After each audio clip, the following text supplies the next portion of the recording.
एकादश के सभी बच्चों का 16 जुलाई 2020 के इस वीडियो लेक्चर में हार्दिक स्वागत।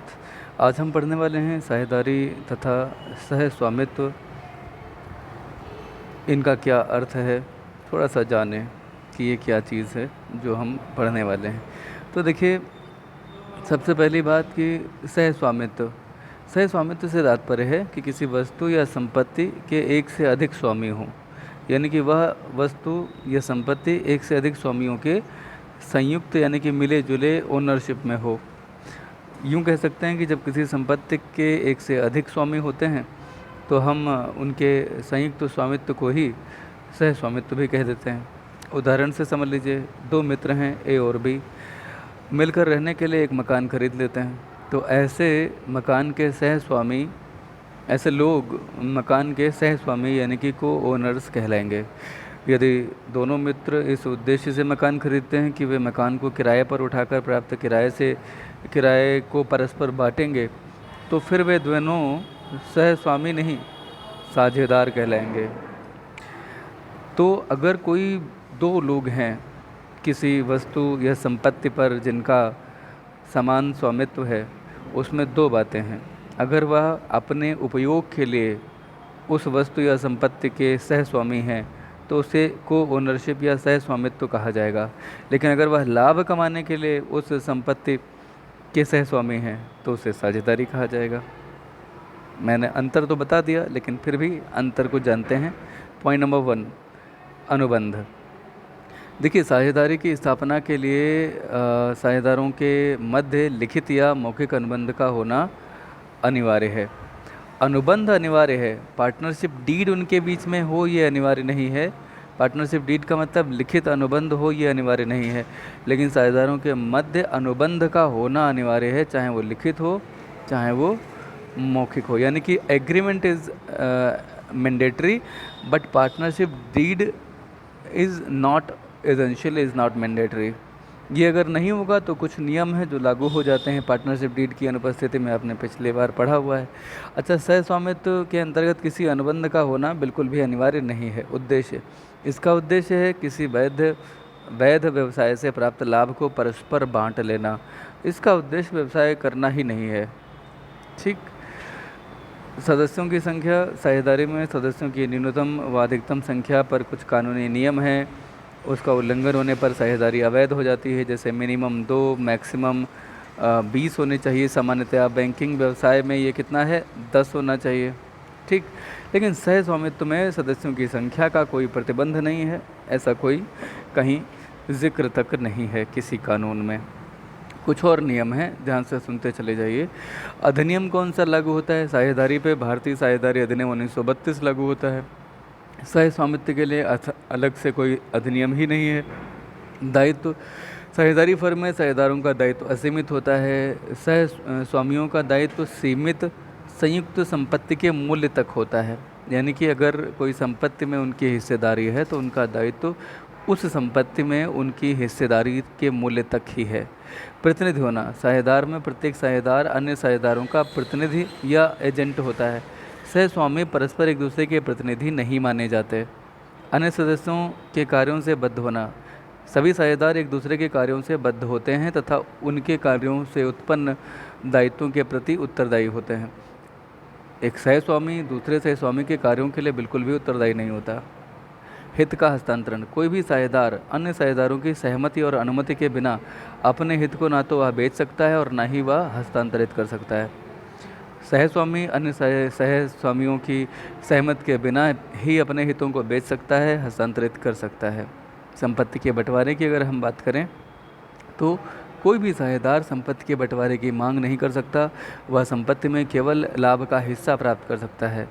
यहाँ सहस्वामी संपत्ति जो भी संयुक्त रूप से उनके द्वारा सह स्वामित्व में है उसके बंटवारे की मांग कर सकता है।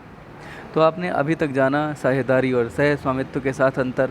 अब आपका अगला टॉपिक है कि आप साझेदारी तथा संयुक्त हिंदू परिवार के साथ इसके अंतर को समझें।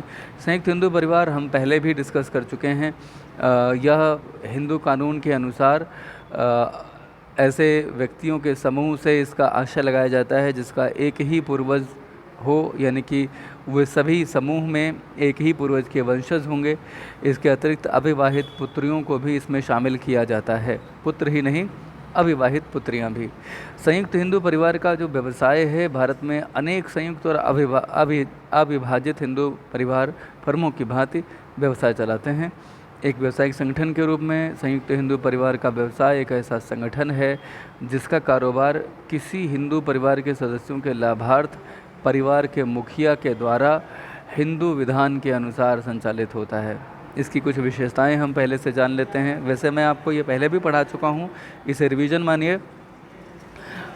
विशेषताएं हैं सदस्यता। ऐसे परिवार का प्रत्येक सदस्य पुरुष सदस्य जन्म से ही इस व्यवसाय का सदस्य मान लिया जाता है। प्रबंध, व्यवसाय का प्रबंध मुख्यतः परिवार के मुखिया द्वारा किया जाता है। संचालन, सदस्य हिंदू परिवार के व्यवसाय का संचालन हिंदू कानून यानी कि हिंदू लॉ के अनुसार होता है। परिवार के सदस्यों के अधिकार तथा कर्तव्य इसी कानून के अनुसार तय किए जाते हैं। दायित्व, कर्ता को छोड़कर अन्य सदस्यों का दायित्व सीमित होता है, कर्ता का दायित्व असीमित। कर्ता कौन होता है? परिवार का मुखिया। पंजीयन, परिवार के व्यावसायिक संगठन के पंजीयन की आवश्यकता इसमें नहीं होती है। कराना चाहें तो पंजीयन अनिवार्य नहीं है, लेकिन ऐच्छिक रूप से करा सकते हैं। स्थायी अस्तित्व, परिवार के किसी सदस्य की मृत्यु, पागल या दिवालिया हो जाने पर फर्म भंग नहीं होती। कंपनी की भांति संयुक्त हिंदू परिवार व्यवसाय का अस्तित्व स्थायी होता है। क्या अंतर है साझेदारी और संयुक्त हिंदू परिवार के बीच में? पहला हम जाने विधान। साझेदारी पर भारतीय साझेदारी अधिनियम 1932 लागू होता है। संयुक्त हिंदू परिवार पर हिंदू कानून यानी कि हिंदू लॉ लागू होता है। अनुबंध, साझेदारी फर्म की स्थापना मौखिक या लिखित अनुबंध से होती है। ऐसे व्यवसाय के लिए किसी अनुबंध की आवश्यकता नहीं। परिवार में जन्म लेते ही बच्चा व्यवसाय का सदस्य मान लिया जाता है। स्त्री व पुरुष की सदस्यता, साझेदारी में स्त्री और पुरुष दोनों ही सदस्य हो सकते हैं। ऐसे व्यवसाय में स्त्रियां विशिष्ट दशाओं में ही सदस्य बनती हैं, जैसे कि अविवाहित पुत्रियां सदस्य बन जाती हैं। सदस्यों की संख्या, साझेदारी फर्म में अधिक से अधिक 20 सदस्य होते हैं, बैंकिंग व्यवसाय में अधिकतम 10। हिंदू परिवार में सदस्यों की अधिकतम संख्या पर कोई प्रतिबंध नहीं है। साझेदार या सहभागी, साझेदारी संस्था के सदस्यों को व्यक्तिगत रूप से साझेदार कहा जाता है। इन सदस्यों को सहभागी यानी कि को पार्टनर कहा जाता है।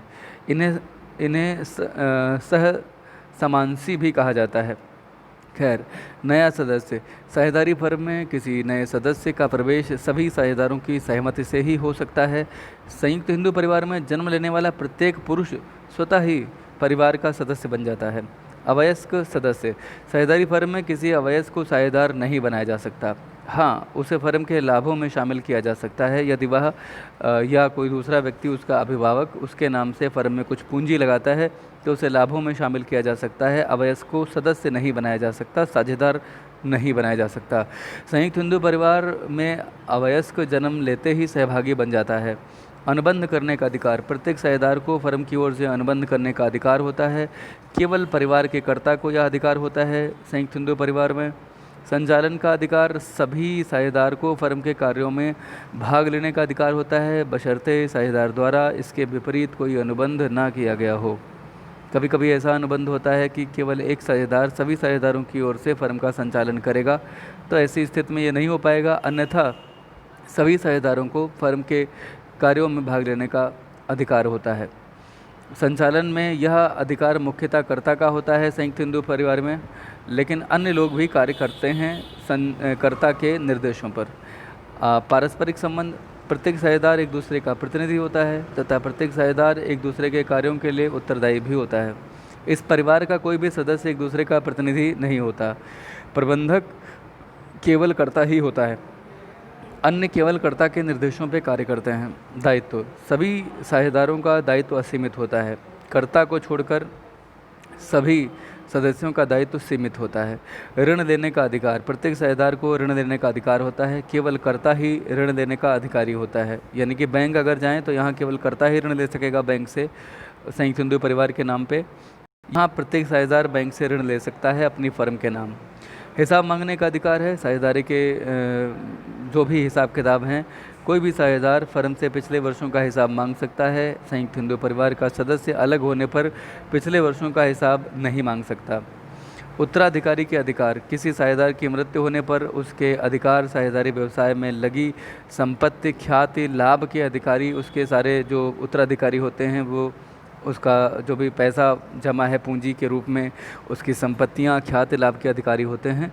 यह आवश्यक नहीं है कि उन्हें साझेदारी में उसकी जगह पर स्थान मिल जाए। संयुक्त हिंदू परिवार व्यवसाय में प्रत्येक उत्तराधिकारी को यह अधिकार मिलता है। अच्छा, आकस्मिक घटनाओं का प्रभाव, किसी साझेदार की मृत्यु, पागल या दिवालिया होने पर साझेदारी भंग हो जाती है। लेकिन संयुक्त हिंदू परिवार में किसी सदस्य की मृत्यु, पागल, दिवालिया ये सब होने का कोई प्रभाव नहीं पड़ता। अवकाश ग्रहण करने की सूचना, किसी साझेदार की अवकाश ग्रहण करने पर इसकी लिखित सूचना जनता को देना आवश्यक होता है।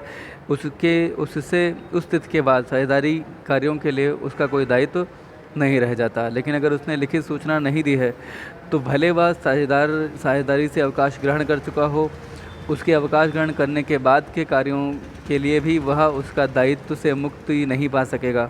इसलिए ज़रूरत होती है हर अवकाश ग्रहण करने वाले साझेदार से कि वह जनता में इसकी एक लिखित सूचना दे, पेपर वगैरह में। संयुक्त हिंदू परिवार में इस प्रकार की सूचना देना केवल कर्ता के लिए आवश्यक है, अन्य सदस्यों के लिए बिल्कुल भी नहीं। सदस्यों का हिस्सा, किसी विपरीत अनुबंध के अभाव में प्रत्येक साझेदार का हिस्सा लाभ एवं संपत्ति में बराबर होता है, जबकि संयुक्त हिंदू परिवार में एक सहभागी का हिस्सा किसी सहभागी की मृत्यु से बढ़ जाता है, जबकि किसी सहभागी के जन्म से घट जाता है। ये इनमें जो भी हिस्सा है वह सदस्य संख्या के आधार पर निर्भर करता है। अगर सदस्यों की संख्या ज़्यादा है तो प्रत्येक का हिस्सा कम होगा, अगर सदस्यों की संख्या कम है तो प्रत्येक सहभागी का हिस्सा लाभ में थोड़ा ज़्यादा होगा। अब बात करते हैं एकाकी व्यापार और साझेदारी में अंतर क्या है।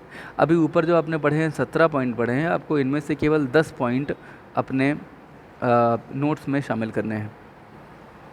एकाकी व्यापार तथा, लेकिन पढ़ने सारे ही, ध्यान रखिएगा जितने भी पॉइंट्स मैंने पढ़ा है सब पढ़िए, लेकिन 10 पॉइंट्स नोट्स में शामिल कीजिए क्योंकि ये बहुत बड़ा प्रश्न नहीं आएगा।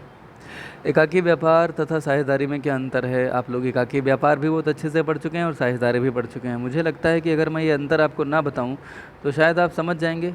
चलिए, आज आपका ये काम है कि आप इसमें से दिए गए जितने भी 17 पॉइंट हैं इन सभी को पढ़ें और इससे संबंधित 10 पॉइंट आप लिखेंगे अध्ययन इनके अंतर के। ठीक है, 10 पॉइंट ध्यान रखिएगा, 10 पॉइंट्स लिखने हैं। अगर किसी भी छात्रा को इसमें कहीं पे किसी भी 17 पॉइंट में कोई समस्या होती है तो वह अभी वीडियो मिलने के बाद इसका अध्ययन करेगी और वो पूछेगी। 4 से 5 भी आप इस संबंध में अपनी बात रख सकते हैं कि आपको कौन सा पॉइंट समझ में नहीं आया, जब आप अपना होमवर्क सबमिट करते हैं उस दौरान। और बच्चों, होमवर्क सबमिट करना 4 से 5 पे ये आपका दायित्व है। आप अपने दायित्व का निर्वहन करें। अगर आप ऐसा नहीं करते हैं तो उसके जो भी दुष्परिणाम आप तक पहुंचेंगे, आप उसके लिए अपना मन बना लीजिए, क्योंकि अकर्मण्यता हमेशा कुछ दुष्परिणाम लेकर के आती है। इसलिए मेहनत कीजिए। सकर्म एक्शन जो होता है, जो कार्य होते हैं, वह हमें विभिन्न फल ज़रूर हम तक पहुंचाते हैं। अच्छे फल ही मिलेंगे अगर आप काम करेंगे तो। काम कीजिएगा। साझेदारी के कुछ गुण और लाभ हैं, हम इन्हें जान लेते हैं जल्दी से। स्थापना में सुगमता है। किसी कंपनी से अगर हम तुलना करें तो साझेदारी में अनिवार्य नहीं होता है पंजीयन, तो हम जब से चाहें कुछ लोग मिलें और सामान्य रूप से स्थापना व्यय करते हुए हम इसकी सरलता से स्थापना कर सकते हैं। इसमें हम एकाकी व्यापार से अगर तुलना करें तो हम पाएंगे कि इसमें हम अधिक पूंजी संग्रह कर सकते हैं, क्योंकि साझेदार एक से ज़्यादा होते हैं और उन सभी की अपनी अपनी गुडविल होती है। तो इस आधार पे अगर फर्म उधार लेना चाहती है तो उसको अधिक मात्रा में उधार मिलना आसान शर्तों पे संभव हो पाता है। इसलिए इसकी साख सुविधा भी अधिक होती है एकाकी व्यापार की तुलना में। पूंजी भी अधिक है और स्थापना कंपनी की तुलना में काफ़ी सरल होती है। कुशल प्रबंध, एकाकी व्यवसाय की अपेक्षा एक से ज़्यादा साझेदार होते हैं तो उसमें से कोई अलग, एक व्यक्ति कुछ अलग योग्यताएं धारण करता है, दूसरा कुछ अलग। तो इस तरह से फर्म जो होती है वो ज़्यादा कुशल प्रबंध के लिए तैयार होती है। अलग अलग साझेदार अलग अलग कामों में दक्ष होते हैं तो उनको उनकी अभिरुचि के काम दिए जाते हैं। इस तरह से कार्य का बंटवारा होने से भी कई सारे लाभ मिलते हैं कि धीरे धीरे वो लोग वही कार्य करते करते उसके स्पेशलाइज्ड हो जाते हैं, विशेषज्ञ बन जाते हैं, उसके स्पेशलिस्ट हो जाते हैं और इससे कार्य की गुणवत्ता बढ़ती है। संतुलित तथा उचित निर्णय, जब एक से ज़्यादा लोग एक साथ काम करते हैं तो अलग अलग टॉपिक से संबंधित वो संतुलित डिसीजन ले पाते हैं कहीं ना कहीं। तो संतुलित और उचित निर्णय लिया जाना साझेदारी में संभव होता है। जोखिम का विभाजन, व्यवसाय में हानि होने पर सारा बोझ एकाकी व्यापार की भांति एक ही व्यक्ति पर नहीं पड़ता। सारे साझेदार जोखिम से कोई अगर दायित्व उत्पन्न होता है तो वह उसे बांट लेते हैं। गोपनीयता इसमें काफ़ी बनी रहती है और इसलिए क्योंकि इन्हें अपने खातों को प्रकाशित नहीं करना पड़ता कंपनी की भांति, ना ही उनका ऑडिटिंग कराना पड़ता है। तो गोपनीयता का स्तर काफ़ी अच्छा है। हाँ, एकाकी व्यापार से थोड़ा कम है, लेकिन कंपनी या अन्य संगठनों की अपेक्षा इसमें गोपनीयता काफ़ी होती है। लोचदार संगठन है, इसमें आप अपने उद्देश्य, पूंजी, साझेदारों की संख्या आदि में सरलता से परिवर्तन कर सकते हैं, अतः यह लोचदार है।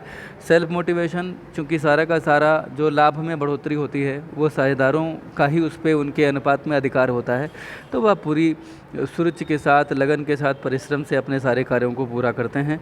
वे ये भी जानते हैं कि अगर उनकी ज़रा से भी लापरवाही हुई और उससे कोई हानि हुई तो उन्हें व्यक्तिगत रूप में भी इसकी क्षतिपूर्ति करनी पड़ सकती है, निजी संपत्तियों से भी।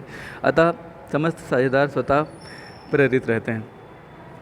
व्यवसाय की उन्नति होती रहती है कि परस्पर विचार विमर्श करना साझेदारी में संभव हो पाता है। लोकतंत्रीय संगठन होता है, सारी बातें आपसी सहमति से और बहुमत के आधार पर निर्धारित होती हैं, तय की जाती हैं।